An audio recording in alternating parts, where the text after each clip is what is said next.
할렐루야, 좋은 아침입니다. 오늘 말씀은 진정한 회개란 무엇인가에 관한 말씀입니다. 오늘 본문은 욥기입니다. 욥은 보통 고난과 고통을 이겨낸 아름다운 믿음의 사람이라고 알고 있습니다. 하지만 동시에 그 누구도 아무리 믿음의 사람이라 할지라도 그와 같은 인생을 살고 싶지 않은 사람, 참 아이러니한 성경의 주인공이죠. 신앙인들이 보통 많은 성경의 인물들을 이름을 따서 그 자녀들에게 이름을 짓습니다. 그런 믿음의 사람이 되기를 소망합니다라고 하는 그 바람이 그 안에 담겨져 있겠죠.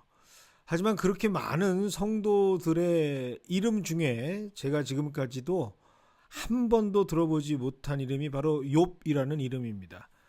이처럼 욥은 참 위대한 믿음의 인물이지만 닮고 싶지 않은 성경의 주인공이기도 한 참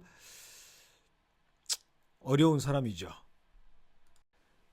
이런 욥에게 있어서 가장 억울한 것이 있다면 그것은 아마도 자신의 잘못으로 인해서 이러한 고통이 그리고 고난을 겪는 것이라면 그나마 참을 수 있겠는데, 내가 실수하고 범죄한 사실이 있다면 그 죄값을 치르는 것으로 이 고통과 고난을 감당하고 있는 것이라면 조금은 덜 억울할 텐데, 그는 어떤 그의 죄값으로 인해서 고통과 고난을 받는 것이 아니다라는 사실이죠.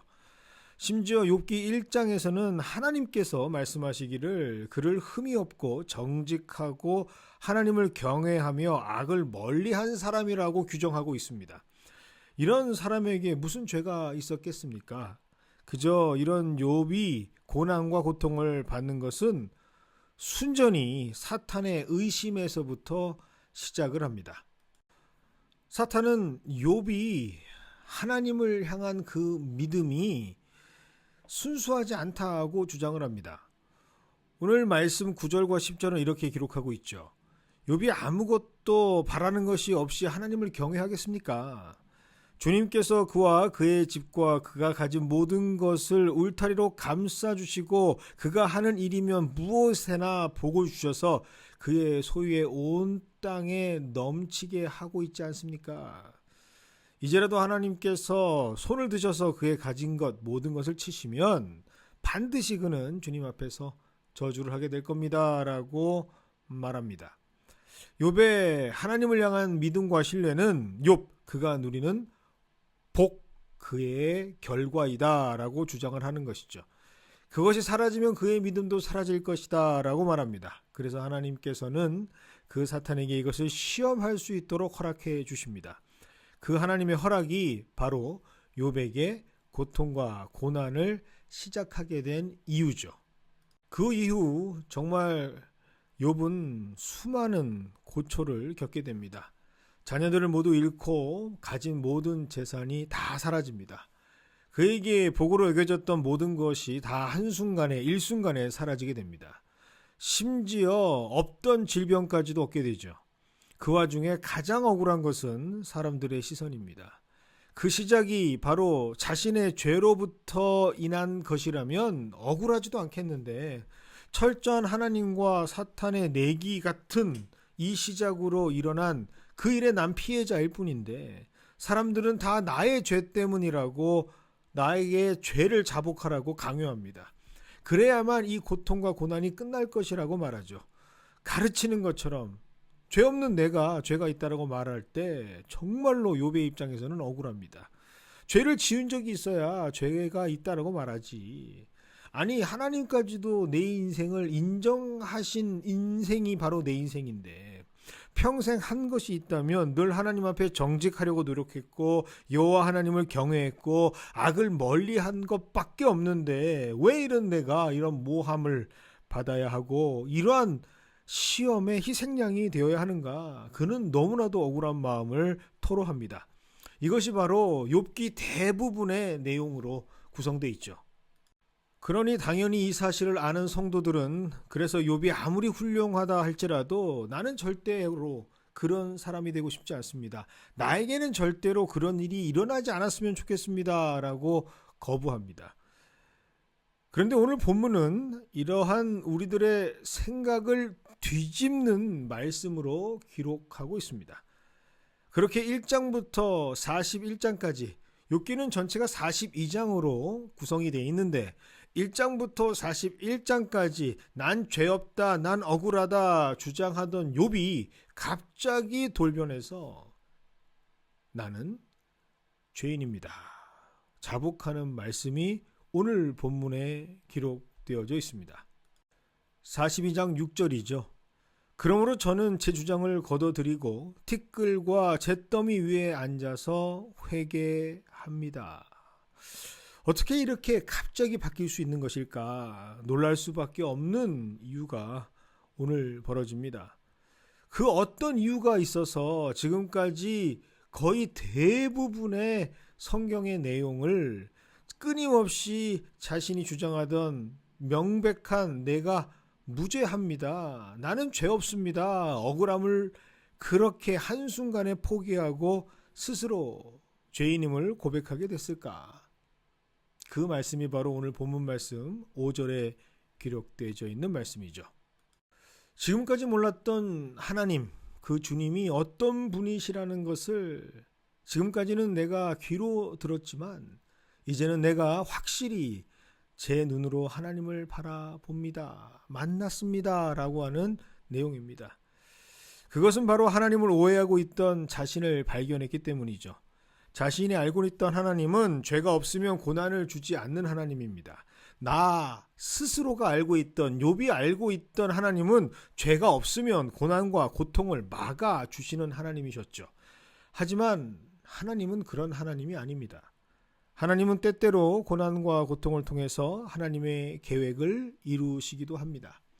고난과 고통을 통해서 하나님의 자녀들을 향한 하나님의 뜻을 이루시는 분이 바로 우리 하나님입니다. 세상에 얼마나 많은 주의 일에 충성을 다하는 사람들이 고난과 고통을 당하고 있습니까? 자신의 모든 것을 포기하고 자신의 삶이 하나님 앞에 내던져져도 그것을 기쁨으로 여기고 충성된 종이 되어서 하나님의 일들을 감당하고 모든 것을 포기한 삶을 살아가지만 얼마나 그 삶의 하루하루가 이루 말할 수 없는 고통과 고난으로 가득 찬 삶을 살아가고 있습니까? 고통과 고난, 그것은 죄의 결과로만 찾아오는 것이 아니죠. 때로는 하나님께서 고통과 고난이라는 과정을 통해서 믿음의 성장을 이끄시기도 하시고 우리가 표현하거나 계획할 수 없는, 상상하지도 못하는 하나님의 역사를 만드시는 과정과 도구로 하나님은 고통과 고난을 사용하시기도 하시기 때문입니다. 교만했던 욥은 그것을 알지 못했던 것이죠. 오직 자신이 의지했던 자신의 영적인 감각, 그것이 바로 귀로만 들었던 하나님이라고 하는 표현입니다. 자신은 귀로만 하나님을 들었던 것이죠. 그렇게 자신의 틀에 갇혀서 알려주시는, 하나님께서 알려주시는 하나님이 아니라 자기가 알고 있는 하나님으로 그를 향한 위대하신 하나님의 역사와 계획과 행하심을 묻고 듣고 깨닫기를 포기하고 오히려 나는 죄를 짓지 않았습니다, 왜 내가 이렇게 억울한 일을 계속해서 당해야 합니까?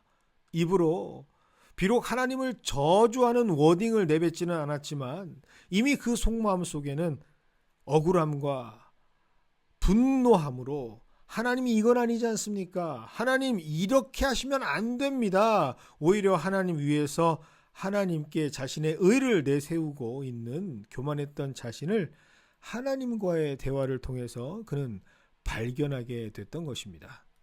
고통과 고난이 죄의 결과로만 우리 인생에 주어졌다면 수많은 고통과 고난의 시간을 통해서 역사하시는 하나님을 우리가 어떻게 설명할 수가 있겠습니까? 그렇게 전체가 아닌 지엽적인 상태로 마치 좌정관천, 자신의 앉아있는 우물로만 하늘을 바라보고 있는 제 멋대로 하나님을 이해하고 대했던 욥의 상태로는 진정한 하나님과의 동행이 이루어질 수 없음을 하나님께서 미리 알고 계셨던 것은 아닐까요?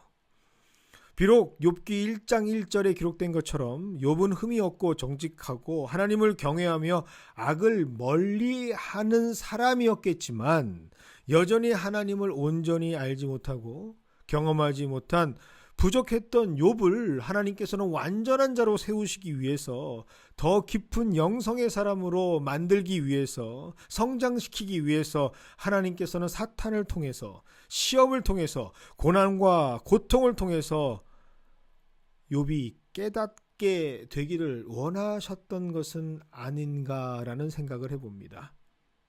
그래서 그 하나님의 은혜로 욥은 바뀌게 됩니다. 욥의 죄는 다름 아닌 자신의 생각으로 하나님을 판단했던 것이죠. 이것을 욥은 오늘 3절의 말씀을 통해서 자신의 죄를 자복합니다. 잘 알지도 못하면서 감히 주님의 뜻을 흐려놓으려 한 자가 바로 저입니다. 깨닫지도 못하면서 함부로 말을 했습니다. 라고 그는 하나님 앞에 겸손히 자신의 죄를 자복합니다. 신앙생활을 하다 보면 종종 우리는 스스로 하나님에 대해서 잘 안다고 우리 스스로를 과신하는 경우가 있습니다. 교회에 대해서도 목회에 대해서도 하나님에 대해서도 전문가다라고 착각할 때가 참 많습니다. 하나님의 방식에 대해 매우 잘 알고 있는 것처럼 말할 때가 있습니다. 하지만 정말 그럴까요? 만약 지금 내가 어떻게 설명할 수 없는 고난과 고통을 겪고 있다면 어쩌면 그것이 욥과 같은 시간, 나의 교만을 바꾸시려는 하나님의 시간일 수 있습니다. 진짜 모든 것에 정통하신 유일하신 전문가 되시는 하나님께서 보다 성숙된 나의 영적인 모습을 위해서 지금 나를 위한 시간으로 말씀하시고 회복시켜 주실 그 열매를 바라시면서 나에게 고통과 고난의 시간을 허락하시는 것일 수도 있습니다. 우리는 하나님의 섭리와 방법들에 대해서 다 알 수 없죠. 그저 겸손히 다 알 수 없어도, 다 알지 못해도 나보다 나를 더 잘 아시는 하나님을 신뢰하면서 하나님 앞에 아이가 되어서 그의 가르침과 이끄심을 의지할 때 하나님께서는 우리에게 알려주시고 환히 보여주시는 것입니다. 그래서 오늘 야고보서 1장 5절의 말씀이 우리에게 참 은혜가 됩니다.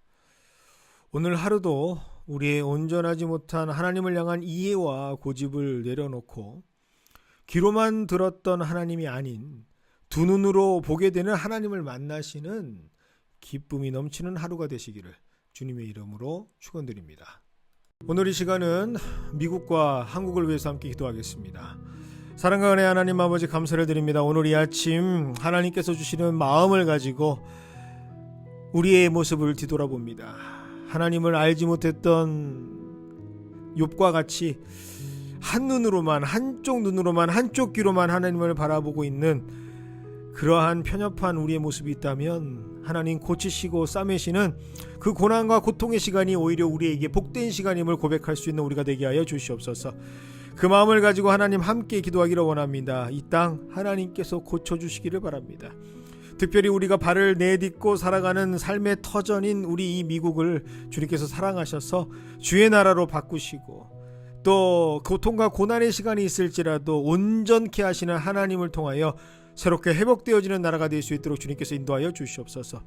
하나님 우리의 고국 그리고 하나님께서 우리를 그 땅에서 태어나게 하시고 한국인이라는 정체성을 통해서 이 삶 가운데에 민족으로 살아가게 하시는 귀한 나라 한국을 위해서 기도하기를 원합니다. 하나님 그 땅 정말 하나님께서 눈물로 세우신 땅, 하나님의 사람들이 고난과 고통을 이겨나가며 정말 하나님의 뜻으로 세워나가는 눈물의 씨앗이 열매가 되어진 그 땅이 하나님의 뜻 가운데 회복되기를 원합니다. 이만큼 하나님께서 성장케 하신 것도 은혜이지만 더욱더 하나님을 합당히 볼 수 있는, 온전히 볼 수 있는, 눈으로 하나님 내가 직접 하나님을 만납니다 그렇게 말할 수 있는 귀한 한국으로 회복될 수 있도록 주님께서 인도하여 주시옵소서. 오늘 하루도 주님 앞에 맡깁니다. 오늘 세상을 살아가야 할 우리 모든 믿음의 식구들 한 사람 한 사람 주님께서 붙잡아 주시옵시고 그들의 발걸음이 아무리 고통과 고난의 길을 걷는다 할지라도 오히려 그 속에서 하나님께서 회복시켜 주시고 온전케 하시는 하나님의 놀라운 은혜를 맛볼 수 있는 귀한 회복의 하루가 될 수 있도록 주님께서 인도하여 주시옵소서. 예수님의 이름으로 축복하며 기도드리옵나이다. 아멘. 하나님과 함께 동행하시는 귀한 하루가 되시기를 주님의 이름으로 축원드립니다.